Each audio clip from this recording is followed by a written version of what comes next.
अस्सलाम वालेकुम, मैं हूं मोहम्मद शफीक और आप देख रहे हैं आपका अपना चैनल यू पंजाब। सबसे पहले नबी करीम सल्लल्लाहु अलैहि वसल्लम की ज़ात अक़दस पर लाखों करोड़ों दरूद व सलाम।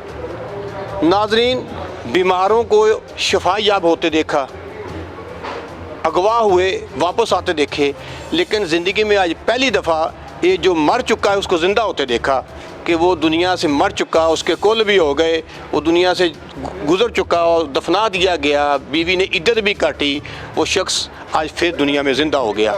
ये क्या हुआ, कैसे हुआ, ये हम उसी शख्स से जानते हैं, उसी मुलज़म से जानते हैं कि जिसने लोगों का करोड़ों रुपया देना था और उसको करोड़ों रुपए देने की वजह से खुद एक ड्रामा रचाया, और ये ड्रामा कैसे रचाया ये खुद ही बताएगा अपनी ज़ुबानी।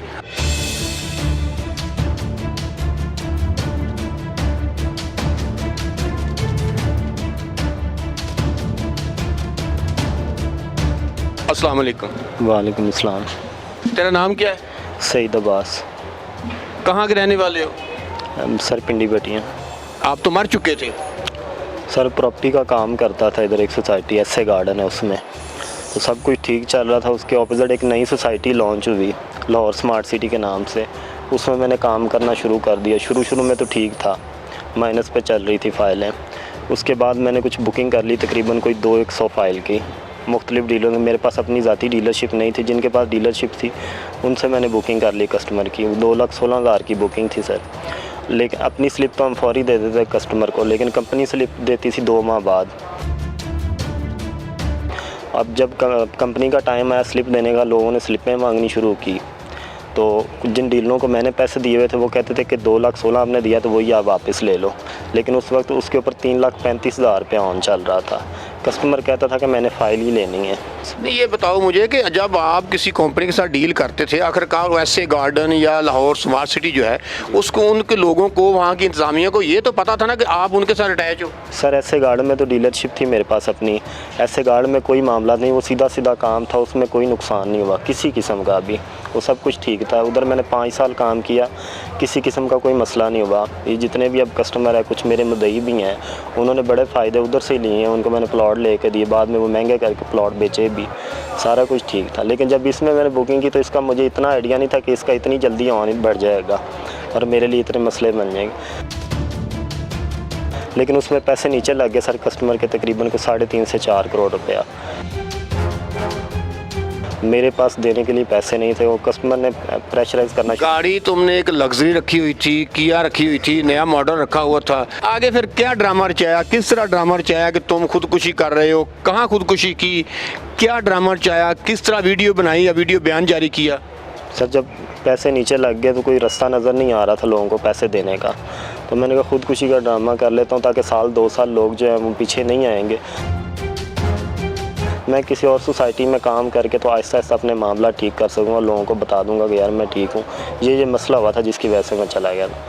मैंने इधर से गाड़ी निकाली है सर, मैं गया हूँ दरिया चनाब पे, उधर जाके मैंने गाड़ी खड़ी की है, मैंने एक वीडियो बनाई है कि मैं खुदकुशी कर रहा हूँ, मैंने इस तरह लोगों के पैसे देने हैं, तो इसकी वजह से मैं खुदकुशी कर रहा हूँ,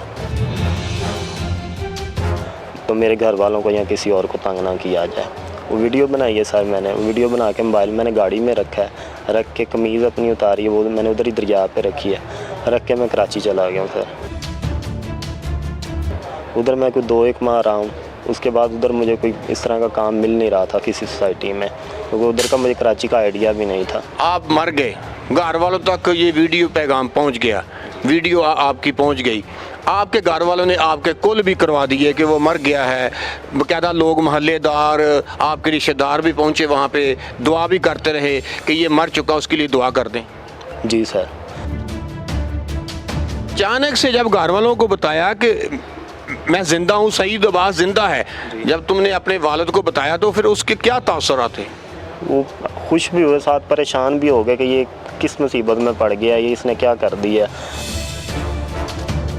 फिर उन्होंने मुझे डांटा भी कि तुम मुझे बताते, मैं किसकी मिन्नत करता मार्केट में, किसी बड़े को बिठा के जिनके तुमने पैसे देने थे उन सबको बुला लेते, और उनको कहते कि यार हमें टाइम दे दो थोड़ा सा, काम तो तुम्हारा चल ही रहा है।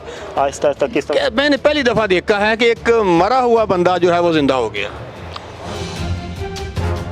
नाज़रीन, आपने उस शख्स की बात सुनी, मुल्ज़म जो है सईद अब्बास, उसकी बात सुनी। उसका ये कहना था कि वो बहाने तो कर रहा है कि मैंने ऐसे करना था, वो ऐसे हो गया, मैंने लोगों को पैसे देने थे, मुझे वो तंग कर थे।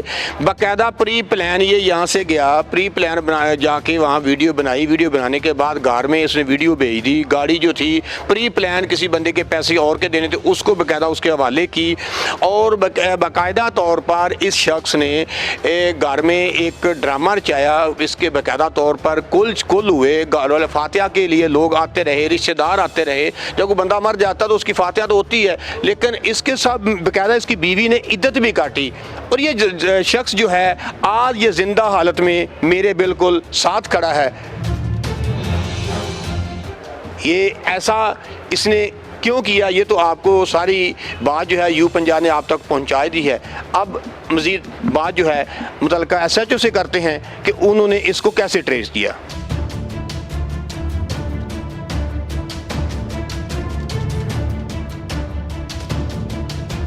नाज़रीन, हम इस टाइम थाना में मौजूद हैं और एक ऐसे मुद्दई के साथ मौजूद हैं जिसने मुल्ज़म सईद अब्बास, जो कि मर चुका था फिर ज़िंदा हो गया, उससे तकरीबन 33-34 लाख रुपया लेना, जिस तरह उन्होंने इससे फ्रॉड भी किया था। उस मुद्दई से जानते हैं कि उस मुल्ज़म के बारे में वो क्या कहना चाहते हैं। जी अस्सलाम वालेकुम। जी वालेकुम अस्सलाम। जी, आप कहाँ के रहने वाले हो, क्या वाक़या पेश आया आपके साथ? सर मैं दरोगा वाला का रहायशी हूँ। तो सईद अब्बास ने हमसे 3 फ़ाइलों के पैसे लिए, जो कि एक ऐसे गार्डन और 3 न्यू लाहौर स्मार्ट सिटी की फ़ाइलें हैं।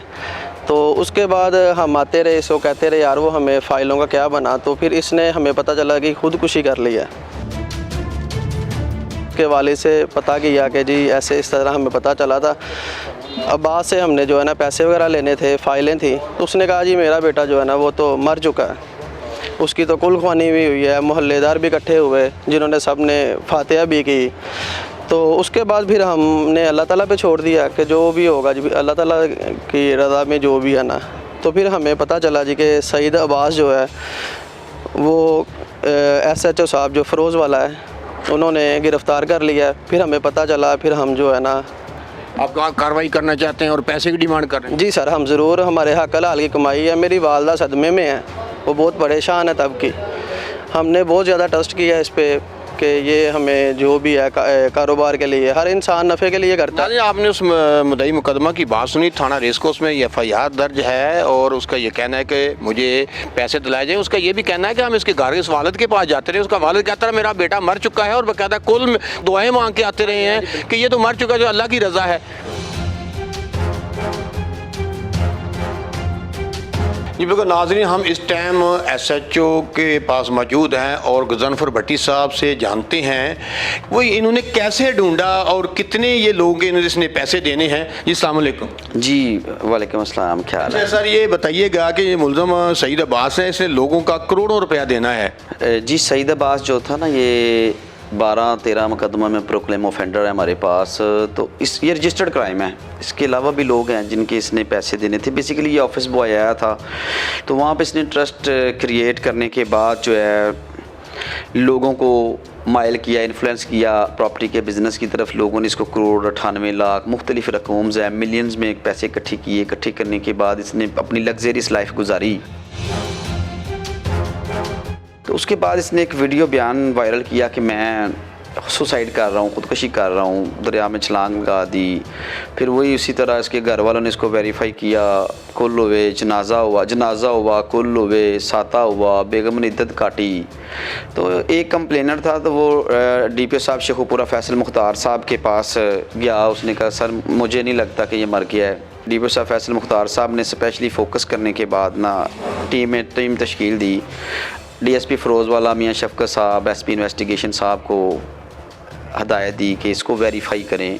वेरिफिकेशन के दौरान फिर हमने सर्विलेंस किया इसकी मुख्तलिफ़ ज़राए से, बीवी को, वालदा को। ये पिंडी भट्टियाँ के हैं। तो करते करते ये चकूक रोड से हमने इसको गिरफ़्तार कर लिया।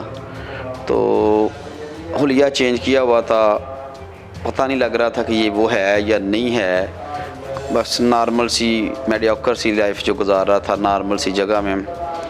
तो इसको बायोमेट्रिक से वेरीफाई किया गया तो पता चला कि यही सईद अब्बास है। अच्छा सर, ये भी बताइएगा कि इसने कितने मुकदमे इसके ऊपर हैं जो लोगों ने इससे पैसे लेने हैं या जिनके साथ उसने फ्रॉड किया है? सर ये तकरीबन 11 मुकदमे फ़िरोज़वाला के हैं, एक मुकदमा रेस कोर्स लाहौर का है। तो मुख्तलिफ मालियत के हैं जी, 45 लाख का, 24 लाख का, 1 करोड़ का, 98 लाख का। तो नाज़रीन, आपने SHO साहब की बात सुनी। उनका ये कहना है कि सईद अब्बास आदि मुजरम है, लोगों का करोड़ों रुपया इसने देना है और ये बाकायदा तौर पर हमने बड़ी मुश्किल से इसको ट्रेस किया है। इसका अपना हुलिया भी बदल चुका था, इसके बाकायदा कुल भी हो चुके थे, दफना भी दिया गया था, इसकी बीवी में इद्दत भी काटी थी, लेकिन ये फिर भी हमने इसको कहीं ना कहीं से ढूंढ लिया। नाज़रीन, आइंदा तक के प्रोग्राम के लिए मोहम्मद शफीक को इजाज़त दीजिए। हमारे इस चैनल को लाइक कीजिए, सब्सक्राइब कीजिए और इसको शेयर भी कीजिएगा।